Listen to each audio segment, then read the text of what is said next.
Hi, I'm Max Patton. Today I am here in Lorton, Virginia, outside of DC, about 40 minutes, at the Lorton Reformatory Center, which is a place with a lot of history. This was originally built as a prison during the Progressive era.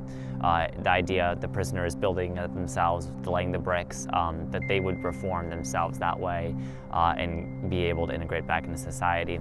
And then over time, a lot of interesting things happened here. Women's rights activists were held here under pretty brutal conditions. There was Cold War stuff going on after World War II, with emergency communications devices being hosted here, and even the Nike missile anti-aircraft program to defend DC in the case of an attack. Later on in the 90s, later 90s, early 2000s, this was converted from a prison into a cultural arts center, which it remains today. And so it's an interesting place with a lot of history, a lot of skeletons in its closet, but I think it's really changed, and it's kind of interesting to witness that change, but at the same time see how the buildings, with the bricks laid by the prisoners themselves, they've remained the same. And I think it's a neat story about how the things we build have a history and a legacy that they'll leave long after we're gone, long after their purpose has been used. And I just want to take a look at it today with a historical and aerial view.